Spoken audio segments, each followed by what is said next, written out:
Hi friends, Angelica Veneta, co-chair of Inclusive ICR. We are a coalition of over 220 employers in Eastern Iowa, all working together to grow the diversity and inclusion of our workforce, to create a space where employees feel a sense of belonging, included, and valued. Inclusive ICR is a proud sponsor of the Diversity, Equity, and Inclusion track of the Iowa Ideas Conference. As you participate today, be sure to connect with other Inclusive ICR champions, as we'd love to share information with you about our upcoming coalition meetings, projects, and how our work is impacting positive social change in our region. Be sure to visit our website at inclusiveiowa.org for information on upcoming events and to sign up for our e-newsletter. Thank you and have a great conference. All right, good morning, everyone. Welcome to the Arts in a Period of Polarization.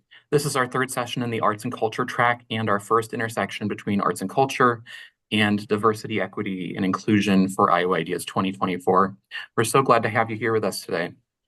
In this session, we're going to be talking about how polarization has impacted the arts in Iowa, how presenters and art makers help Iowans embrace art they may not be familiar with, and how museums and arts organizations approach risque or controversial topics while planning programming. My name is Elijah Decius. I'm a features reporter here at the Gazette, as well as our track lead for the Diversity, Equity, and Inclusion Council for Iowa Ideas. And I'll be your moderator for today as we navigate this interesting topic. Before we meet our panelists, Iowa Ideas and the Gazette would like to thank our generous sponsors.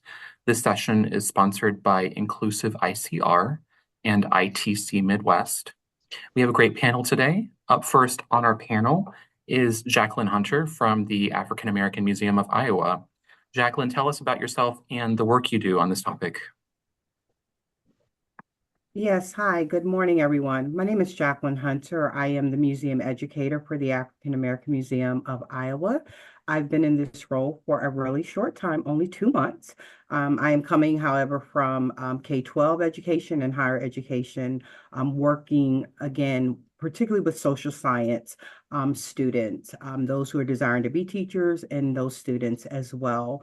My focus here is on programming for the museum, both in-house and what we do as far as outreach is concerned. And it's just an exciting time to be with the museum as we reopened in May. Absolutely, thank you. Next up, we have Adam Nay in Iowa City. Adam, tell us about yourself and the work you do down there. Hi, I'm the producing artistic director at Riverside Theater, which means I serve as the executive officer, but also am the artistic lead. So I make all the programming, the major programming decisions, and also tend to direct several shows a year. I moved to Iowa in 2018 after spending 17 years in Iowa City as a director, mostly focused on producing and directing new work. What brought me to Riverside Theater is its commitment to a mix of classics and contemporary works and also world premieres. We're the only professional resident theater in the state of Iowa. We're also one of only 2 theaters in the state that has a standing agreement with the Actors Equity Association, which is the union of professional actors and stage managers. And we pride ourselves on being a great, intimate theater that does what I like to call serious-minded theater. We do theater that entertains, but also inspires and sometimes even provokes. I think theater's been doing that for about 2,500 years, and we're proud to be carrying that torch. Absolutely. And then last, but certainly not least, we have Sean Ulmer in Cedar Rapids. Sean, tell us what you do. Good morning. My name is Sean Ulmer. I'm executive director here at the Cedar Rapids Museum of Art. I've been executive director since 2013. Prior to that, I was the curator of collections and exhibitions here from 2005 to 2013. And prior to coming to Cedar Rapids, I was the curator of modern and contemporary art at the University of Michigan Museum of Art, the curator of painting and sculpture at the Herbert F. Johnson Museum at Cornell University, and the exhibitions coordinator for the Wexner Center for the Arts at The Ohio State University. Thank you, Sean. Well, let's get started then. The arts, by their very nature, they're not just here to entertain us. They're a place to explore things we might not think of in our everyday lives, or they frame our lives and our history in terms that we may not have thought of before. Tell us about some of the work your organizations have done in the past, maybe something you're doing now or something you're planning in the near future. and tell us what are some of the exhibits that folks found controversial or that maybe sparked a reaction you didn't expect. We'll start with Sean on this one. Okay, great. Well, I'm not actively involved in designing the programming for the museum as executive director. We have a wonderful curatorial team, and the current curator, who joined us just about a year ago, does have an interesting show up right now called A More Perfect Union, Political Art from the Collection, which looks at presidents, politicians on the stump, but also beyond that, political and social issues that drive our desire to make a more perfect union. And so there's a wide variety of material in that exhibition that we think is very thought-provoking. Democracy, as we hear over and over again, is a messy thing. And as we strive to make a more perfect union, artists naturally are inspired by the things that they see around them, and that translates into their work. Now, certainly not the first time we've approached this subject. In the past, we've done many different types of exhibitions that look at both social and political issues. Thinking about polarization in particular, I have been surprised in the past by some reactions to some of the exhibitions that we've done. We did an exhibition back in 2017, I believe it was, a photographic exhibition on the life and times of JFK, of John F. Kennedy. And it was a fascinating exhibition. He was sort of really the first president that had been really well documented throughout his entire life. Through really the accessibility, the widespread accessibility of the camera. And so this is an exhibition that looked at all of the different stages in his life, from childhood up through his presidency. And it was a really wonderful, very comprehensive look at his life and times, the good and the bad. Certainly we're all represented in it, but I was a little surprised when one of our visitors did approach me and say, well, when are you going to do an exhibition on a Republican president? They really saw the exhibition in terms of Democrat versus Republican. And what it did, though, it really did offer an opportunity to have a discussion with this individual. But this show wasn't about a Democratic president. It was a show about a president who was coming of age at a time when photography was revealing every minute aspect of that person's life. I mean, even just 15 years before, we were seeing the end of FDR's term, and there were many people in this country who didn't even know that FDR had been affected by polio. It was a well-hidden secret. And yet how times had changed in such a short period of time due largely to the accessibility of the camera and that particular person's life, which had been documented. Kennedy's life had been documented so clearly with the camera throughout. So it was a very interesting conversation to have, and a bit of an unexpected response to that exhibition. Yeah, thank you. And then, Jacqueline, I know the African American Museum always has something interesting going on. Tell me about some of the exhibitions you have in the works right now. So our current exhibition is called Racist Things. Almost by the nature of the name, it's going to be controversial. But these are things that we, see in our everyday home, Black memorabilia that some would probably see a point of contention with. Others would see it as maybe part of the decor. Interestingly enough, on my way home yesterday, I had emailed my coworkers because a very well-known brand of products that we use every day used an image that we have in the museum that we're showcasing right now. And so while sometimes we look at things as not being current, we're seeing something that's showing right now that, again, we would look at from a museum standpoint and question whether or not people would find it offensive. So if you're coming into the Racist Thing, memorabilia, you're going to definitely see some of those items that, salt and pepper shakers, pictures. You're going to maybe think about videos that you've seen, movies that you would have seen that would be, again, controversial. I think by the nature of who we are as a museum, there's always, again, going to be this point of contention in terms of whether or not we want that information out there. Should that information be shared with the community? Again, we know by nature that for some, especially in the last couple of years, certainly since the murder of George Floyd, we really have tried to look at what our community wants because they are involved in the decision making in terms of what exhibits we show, and making sure that, of course, we're focused on Iowa history, but things that are current and relevant today, and often how they connect to history, not only locally but nationally as well. Yeah. And Adam, tell us what you're up to these days, or some of the things that you've done in the past. You also have a pretty um, broad range of things that you do in your productions. Yeah, I mean, Riverside's lucky in that we're able to do between 6 and 8 shows a year, right? So there's constant turnover of topics. I always try to say that we do theater for the now. So we're looking at what's happening now and what are the stories that we feel excited about and we think that our audiences are going to be excited about. This is a weird year because I think we're all, regardless of how we feel about the election, it's affecting us. And those stories are out there, I think, in the zeitgeist, and trying to capture that has been a big goal of this season's planning. We opened this year with an opera, which we've never done before. It's a 3-person opera called Scalia Ginsburg, which was about two polar opposites, right?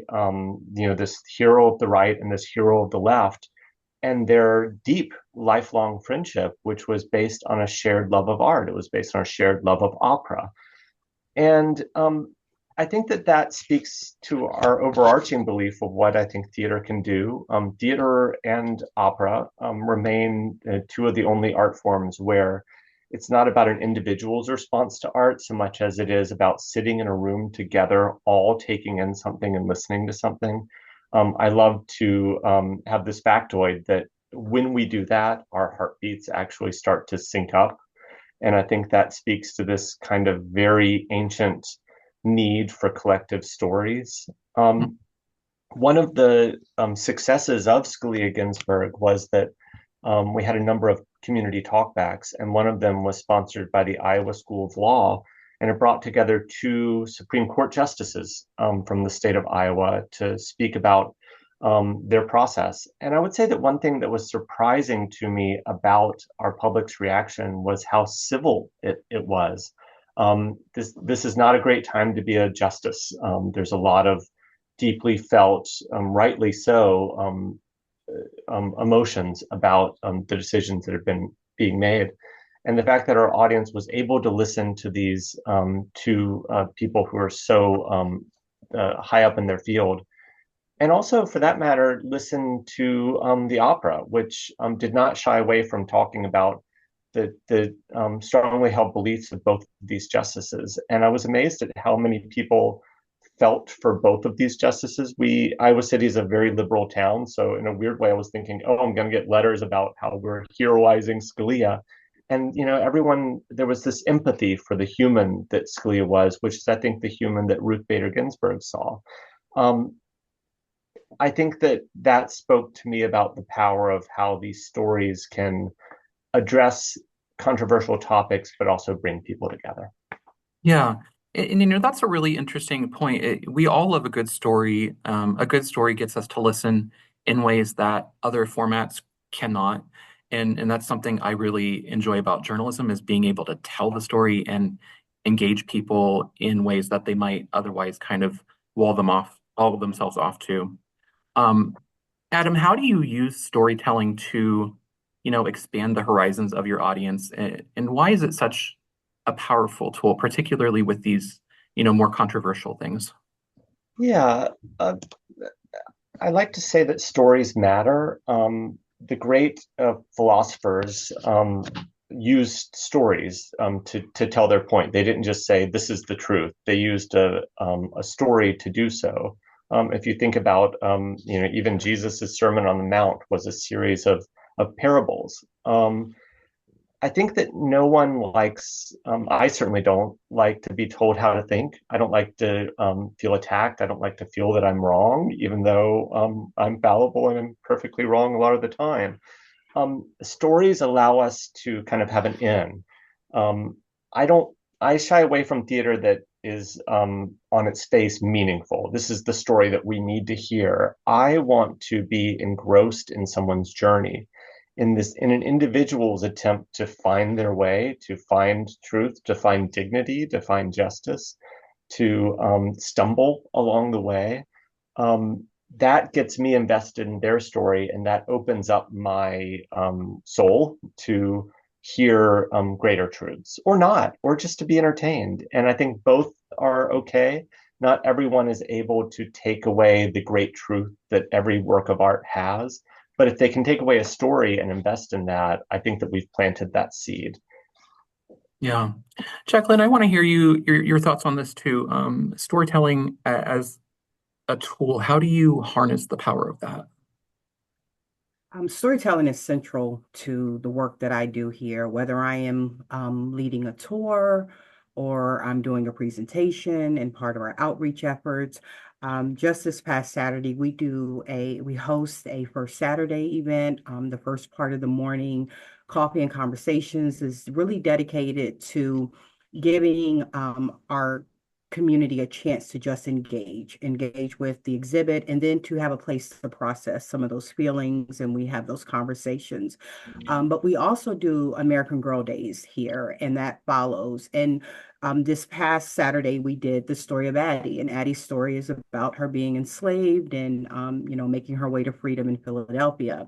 And what we do, of course, that is all storytelling, which was central to the founder of American Girl. But our goal is, again, to be able to tell that individual story. I know from the standpoint of a teacher, sometimes we tell the big story, but we don't look at the individuals. And we know that those individual stories are the ones who really get us to think, to tug at our heart, to see the human side of whatever the issue may be, whether that is a good moment, a bad moment, and everything in between. And so for me, the storytelling is the most important part of how we carry out the mission of the museum. Yeah. And in addition to everything else that arts and culture does, these exhibits are often meant to challenge our way of thinking. How do you balance an environment that challenges the viewer with making them comfortable enough to sit through that discomfort and be willing to engage in that conversation? We'll go back to Jacqueline since you were already on a roll with that. Let me say that we don't necessarily here at the museum um, create exhibits to make people comfortable. We create exhibits to evoke this thought that we need to think of the world that we live in, its impact. When we did our redlining exhibit, again, it wasn't for you to just come in and pull information. It was to understand to a degree why we see what we see today, to take that information, and especially if you have the ability to sometimes even enforce change. We look at this as an opportunity to educate in all ways. Some people, again, you're going to take the information, you're going to go home, and that's the end of it. For others, it sparks other conversations. It helps us understand. For me, it goes back to the importance of why we have people sitting at all the tables, because those decisions that are being made, sometimes if that's not your point of reference, maybe you don't consider it, you don't think about it. Again, because so much of my work has been with young people, when I'm sitting in a class and I'm trying to explain why one group lives on the other side of the railroad tracks, I need to be able to make that make sense to them. They may not understand why there are exclusive communities of wealth, exclusive communities of people of color, and where those things come from. But again, I won't say, particularly for us, that this museum we don't sit down in the planning of an exhibit and say, okay, is this going to make someone comfortable? We think about what that information is going to mean to the community, and how it can be, one, for informational purposes, but two, that it could be useful in so many other ways. For sure. Sean and Adam, I want to hear your thoughts on this too. whether this balance of discomfort and challenging people in their preconceptions, if that's a part of your thinking as you go about planning.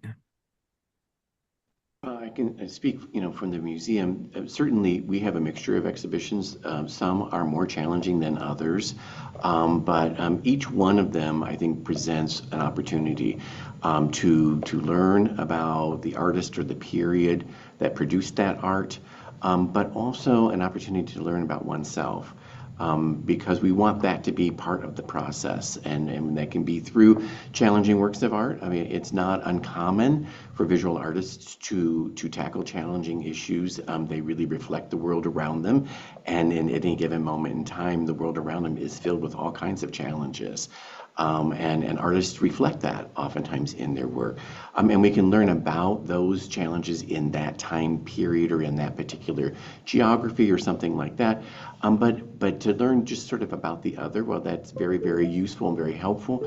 I think it needs to go beyond that. We really want people to walk away learning something about themselves.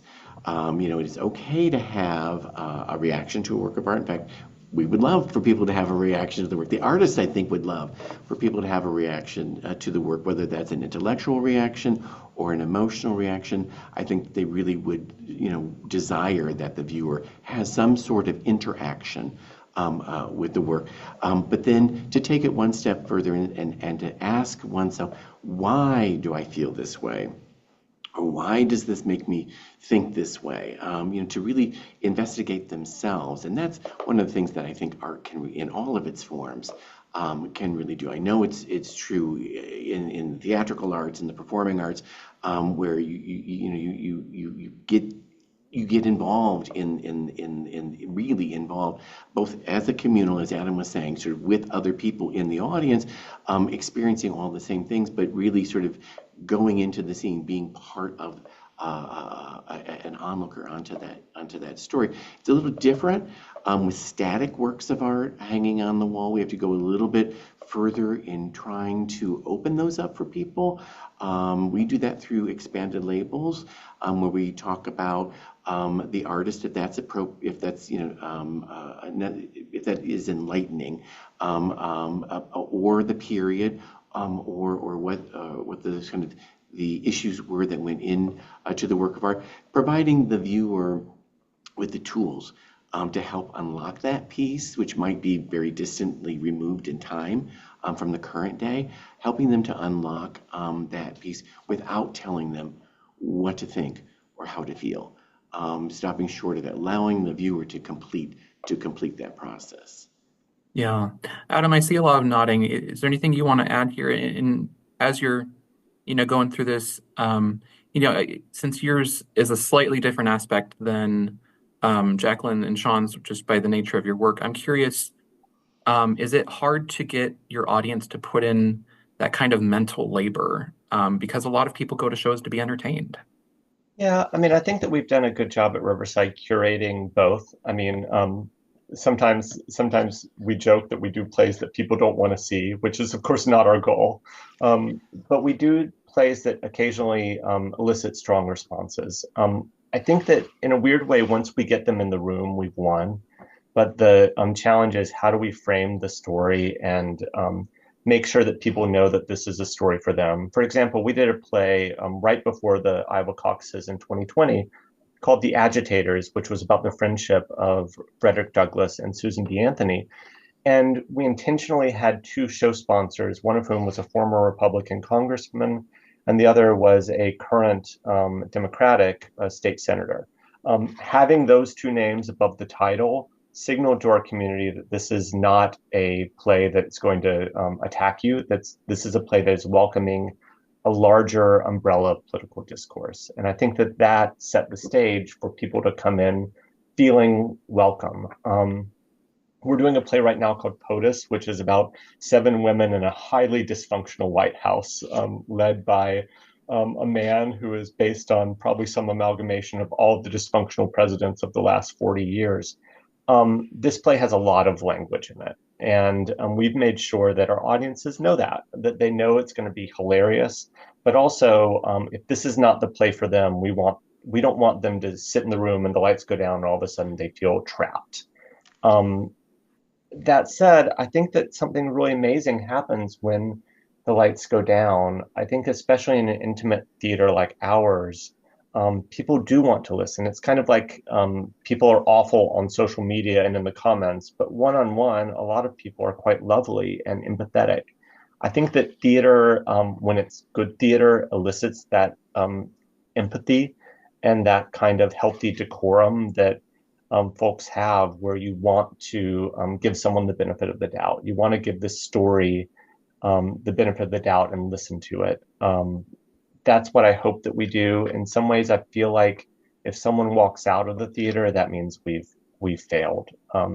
They don't have to love the story. They don't have to say, "Oh, that this is the kind of play I want to see in the future," but they have to know that it's well done. And the more challenging the work of art, I think the higher the bar is to make sure that the quality and every choice we're making is intentional and high level.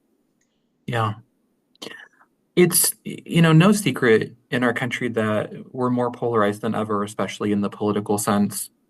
And that's spilled over from politics into many things in our everyday lives. Something that comes to mind is, masks, something as simple as an inanimate object. It was very polarizing early in the pandemic. Folks struggle to discern what is fact and what is fiction today. In terms of polarization, how does your work today compare to years past? I'll give this one to Sean first. Of course you are.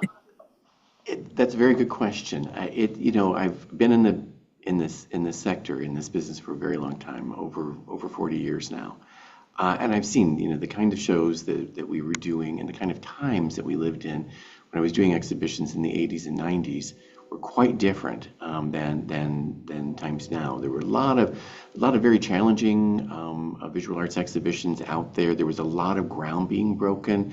There were a lot of artists and communities that had been overlooked by the museum sector, by art history, that were coming to the foreground, that were being given their due.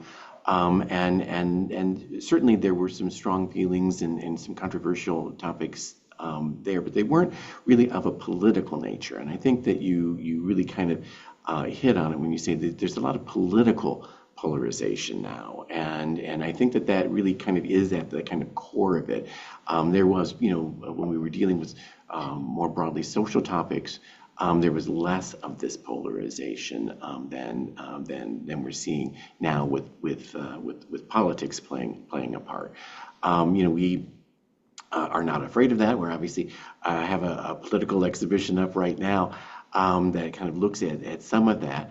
But it's interesting. We back in I guess 8 years ago, in the election 8 years ago, not an exhibition, but we did a rental. We did a political candidate came, a presidential candidate came, and did a rental here at the museum. As a way of supplementing our revenue streams here. And like most political campaigns, they didn't follow any of the rules. And put their signs up everywhere and kind of ran roughshod over the organization. And so some of their signs were out in front of the museum, and we got several calls from several of our donors who objected to the fact that we had done this rental, that it was a placid endorsement of this political candidate, and nothing could be further from the truth. We were equal opportunity rental situation, but it was interesting because to hear that feedback, to get that feedback, and that was 8 years ago. So this is not political polarization. I think is not an absolutely new thing. I think it's something that has evolved over time. But even then, it was demonstrable, and people were motivated to reach out and tell us that they didn't think this was a good idea. It was the last political rental that we did, not because of that, but simply because there's so much work, and political campaigns refuse to follow the rules that we have set up And so we said, it just really wasn't worth the headache. The ROI wasn't there. So we don't do them. But it is an interesting sign that even that many years ago, that we saw this beginning to take place. I don't know if that directly answers your question or not. I think it does, yeah. And we just want to take a moment to acknowledge the train as a guest in the background. So, Yeah, um, sorry, can't do anything about that one. that's okay. And Um, I apologize. I guess I needed to move. I felt like no one was in the room. looks like the eclipse was coming over your face there. Um, the polarization isn't anything new, as Sean said, but I don't think it's disputed that it certainly has intensified quite a bit in the last few years.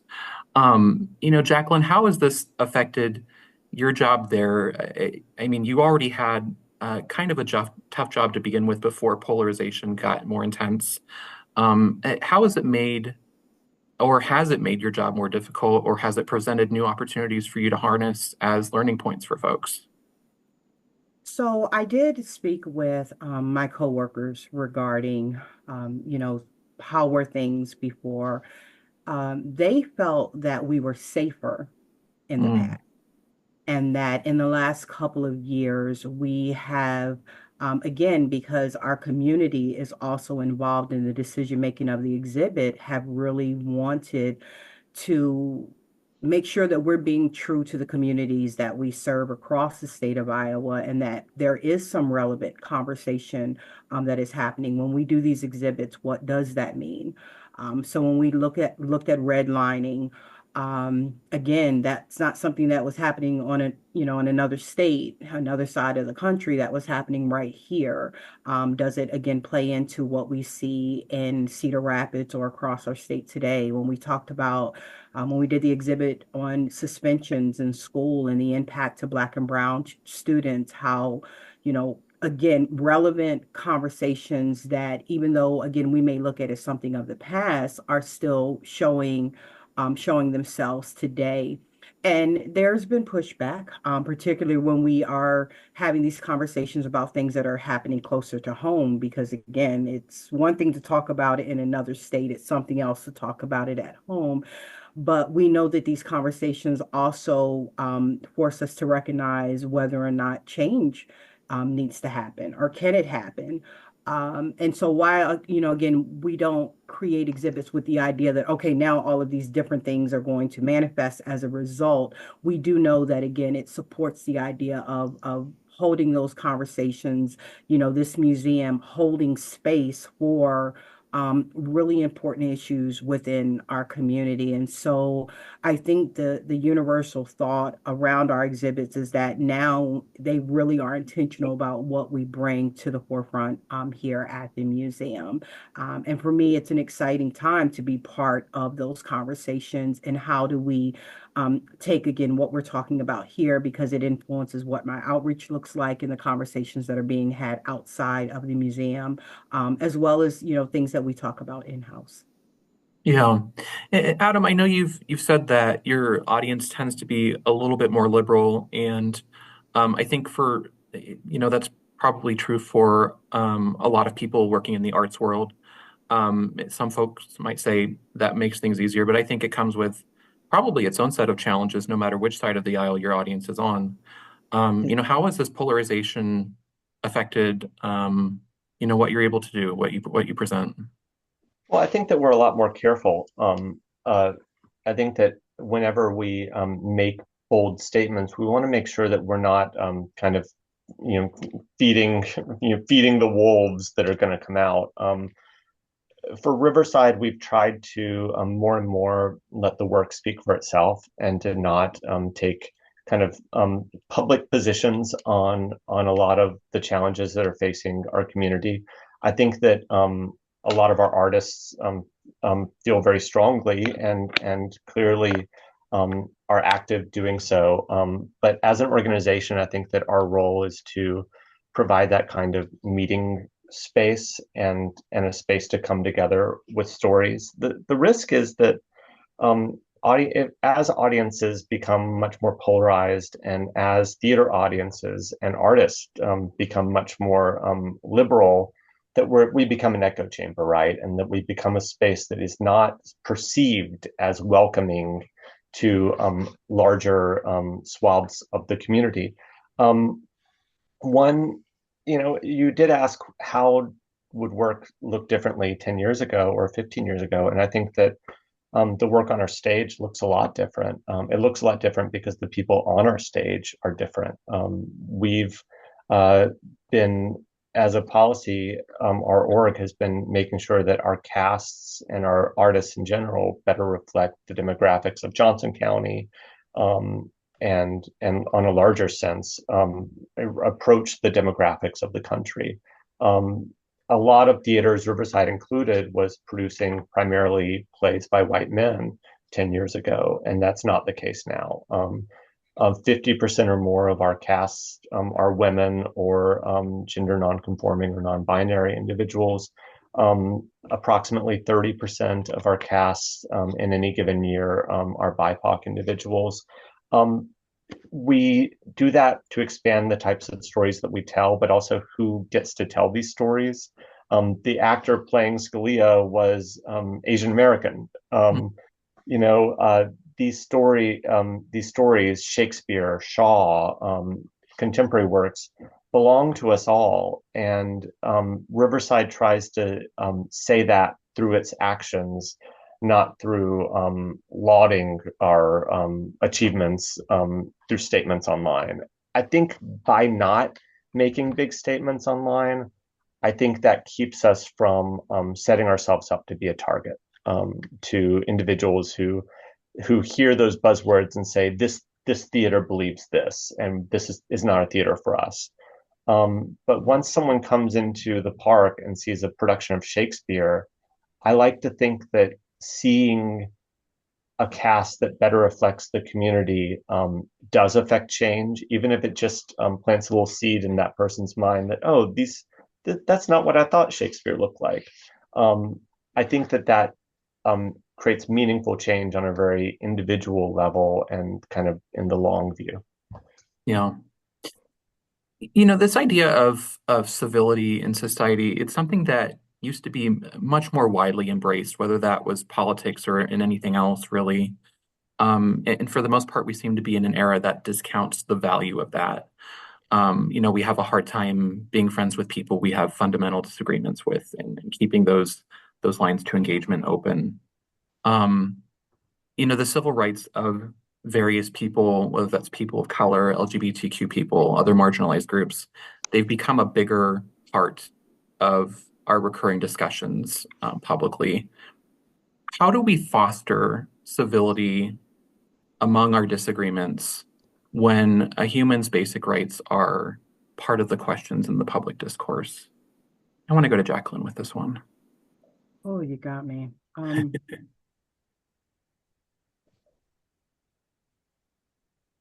A respected person is so important.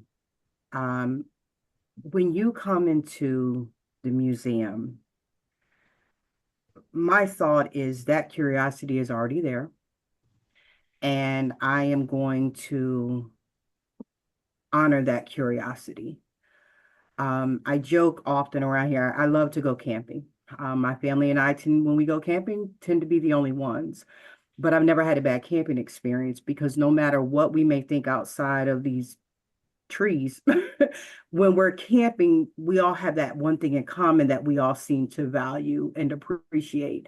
And so in that moment, the only thing we care about is that you like something that I enjoy. And when you come into this space, so much of it, we can't tell the whole Black experience of Iowa as much as we would try. But I think when you walk in here, again, that curiosity is enough for you to say, I want to know. And that's where I think the storytelling becomes very important.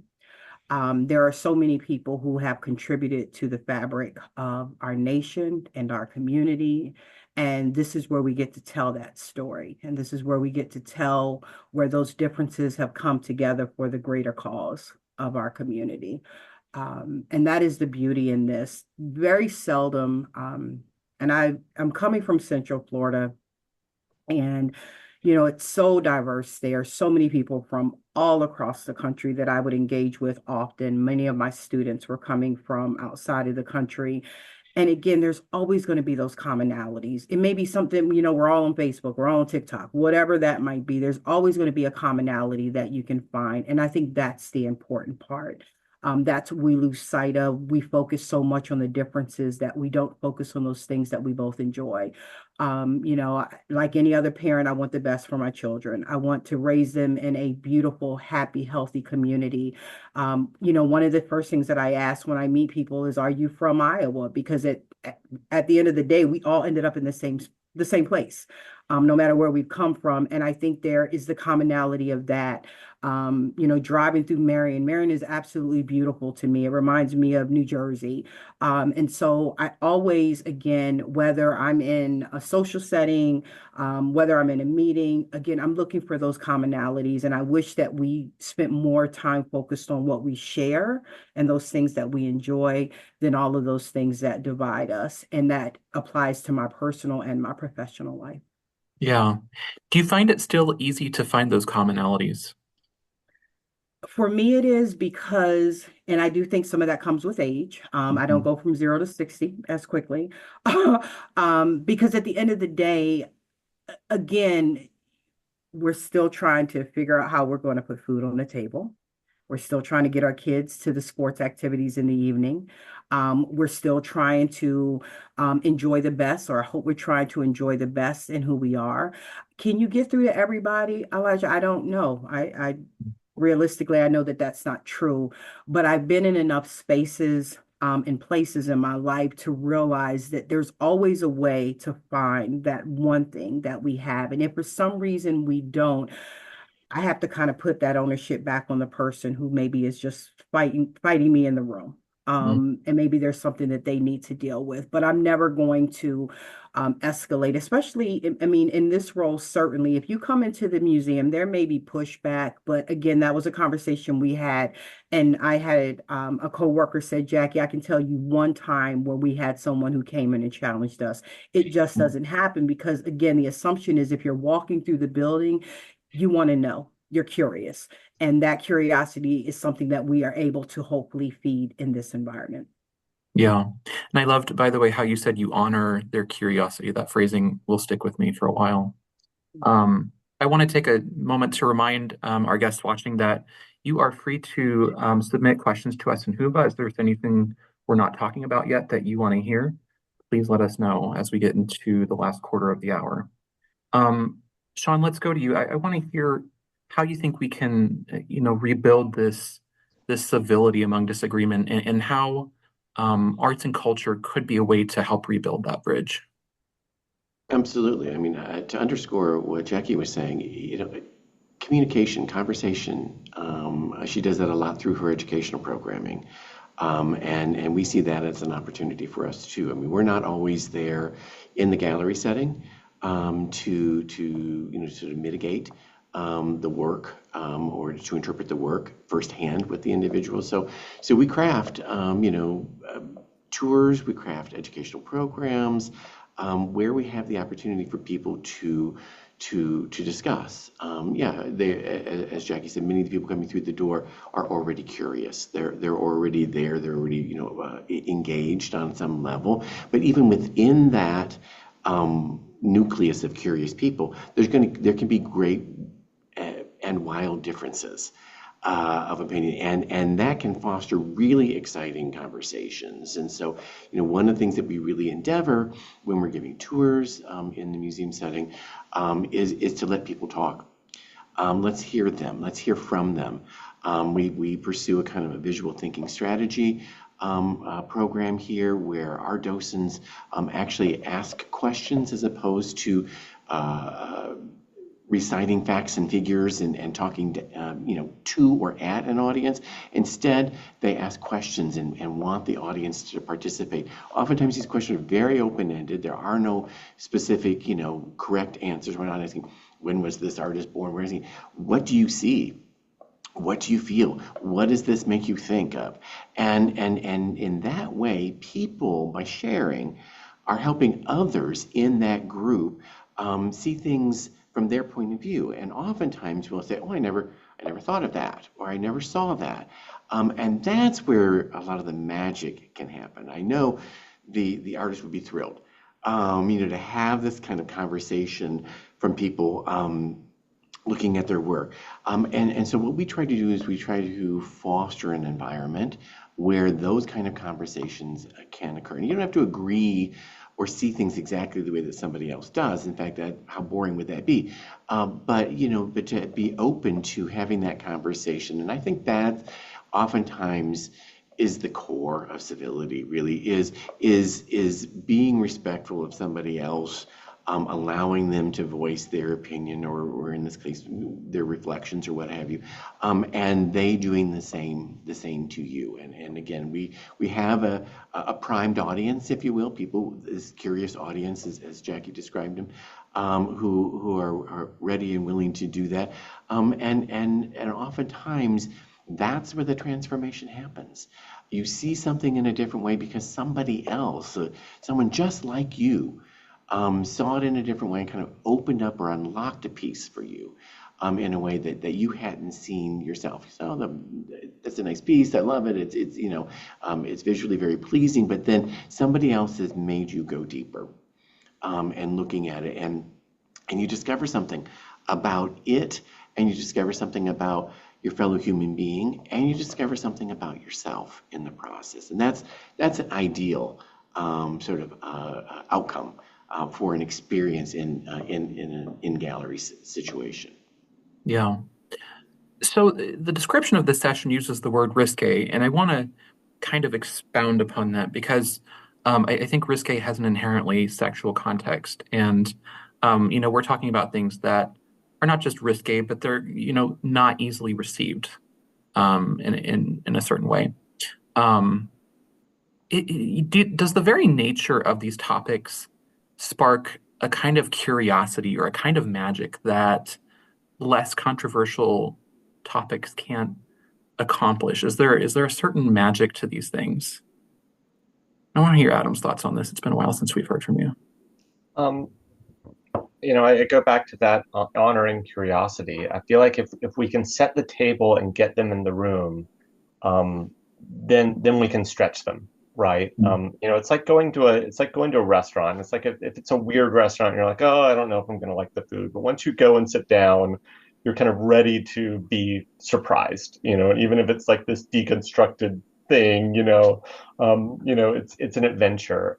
So how do we frame it? How do we get them in the room? I think that's a big challenge. I'll just say that I think that the act of going to art, especially in a downtown area, is itself so stretching. You're passing local businesses. You may have eaten at a local restaurant. You're passing people who might not look like you. You're already starting that civil discourse before you walk into the museum or before you walk into the theater. I think that those little steps build larger empathy in our culture, where we're so often just in our little window, right, or in our cars, and so cut off from our fellow human beings.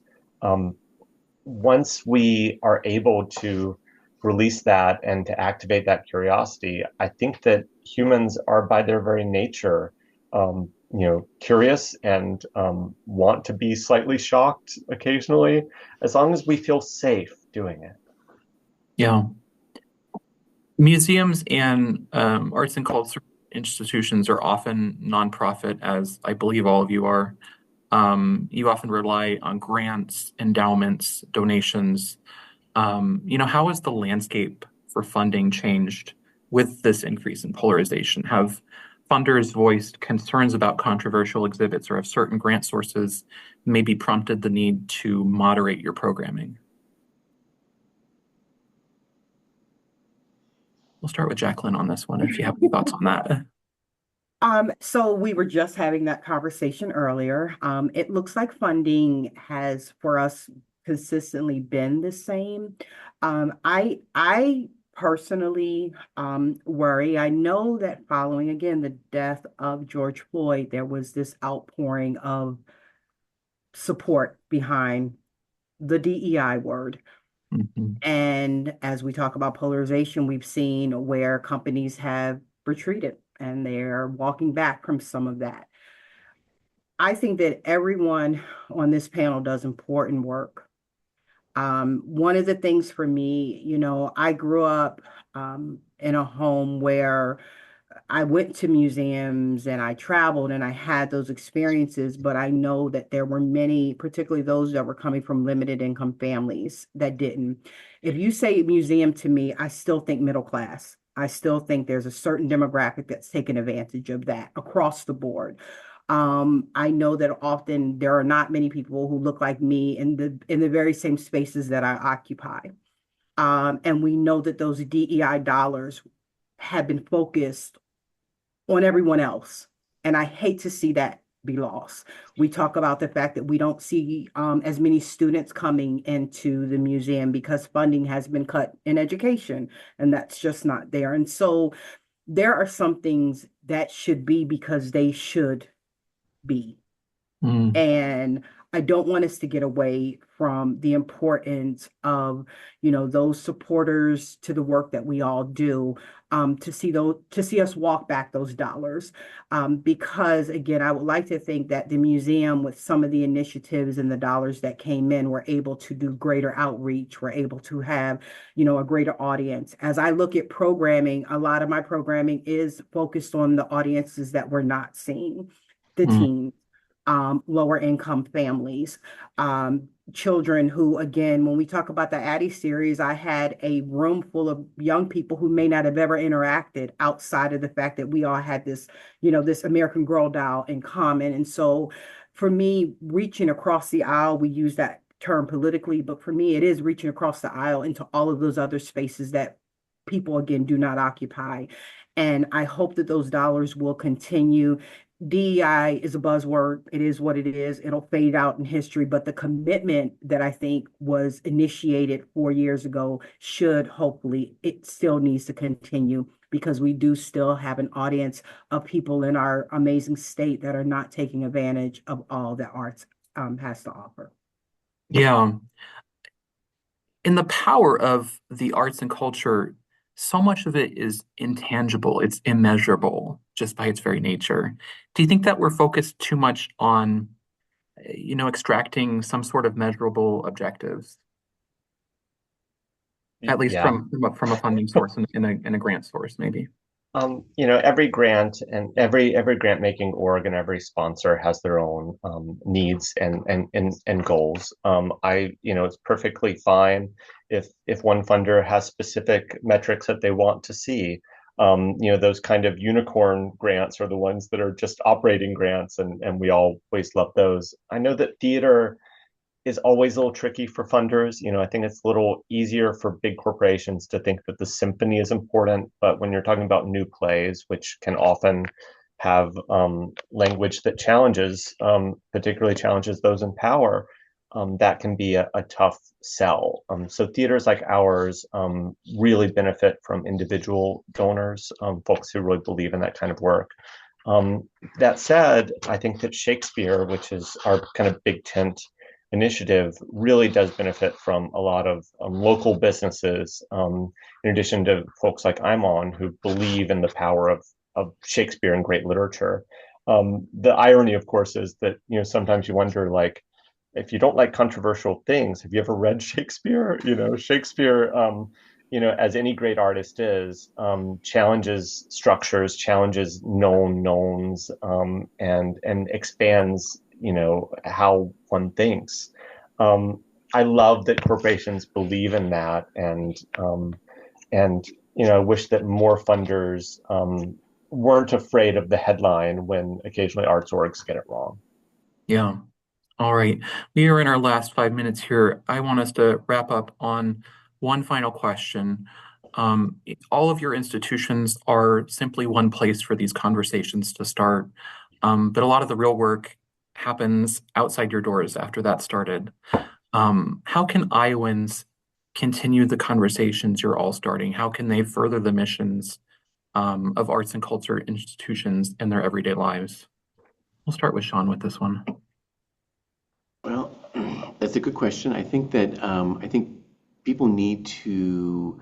I hate to say people need to, but I would love to see people invest more of their time and their energy and their dollars, if possible, in a wider variety of the arts and culture organizations in this sector.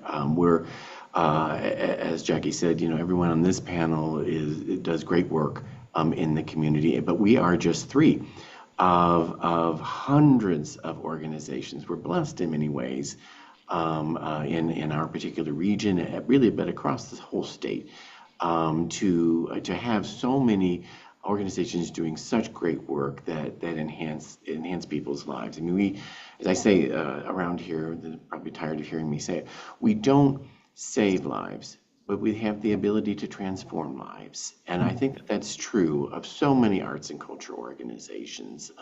We make life worth living. We add something to life's fabric. And so obviously, the people who regularly patronize us, thank you. Thank you from the bottom of our heart. We can't do any of this without you. But bring a friend. Bring a friend to the table. Share with them what you love about the arts and culture sector in your community, in your state, and hopefully they will see in the work that we do the same thing that you see in the work that we do, and that we just try to broaden the field, bring what we love what we do. But we don't just do it for ourselves. We do it for as many people as we can possibly touch. And so if our regular supporters, people who come to our programs, come to our shows, come to our exhibitions, could just bring somebody with them, so that we could reach even more people, we promise we will deliver a good product. We know we can do that. We've got great people working to create great work, great exhibitions, great productions, and we know we can deliver on that. But if you can help us by bringing more people to enjoy what you enjoy, that would be terrific. Absolutely. Adam and Jacqueline, I'll give you about 30 seconds each. How can Iowans help your institutions? I think a big thing, in addition to going to an arts org you don't know, get out of your comfort zone, try it, is understanding the arts' positive impact on the economy. We love having these stadiums, but gosh, $100,000 to local arts orgs provides a lot bigger return to the economy than a new stadium does, because those dollars stay local. And we spend so much of our arts money on things like streaming and on national things. Doing just a slightly bigger percentage of that locally makes a huge impact. All right. Jacqueline, we have about 45 seconds. Anything you want to add? Yes, I'm going to piggyback on both what Sean and Adam said. Financial support always matters. I want to get people in the door who haven't been through here. We are the African American Museum for the state of Iowa. And so this is not relegated to Cedar Rapids. We are here for those who live in the state, and we just want to we want to get bodies in the door. There's beautiful things that are happening here, and we want to be able to share that with the greater community that we serve here. Absolutely. I want to thank all of our attendees and all of our panelists for being here. We really appreciate your time.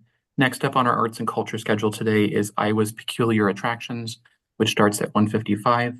Happy Iowa Ideas and have a great day, everyone. Thanks.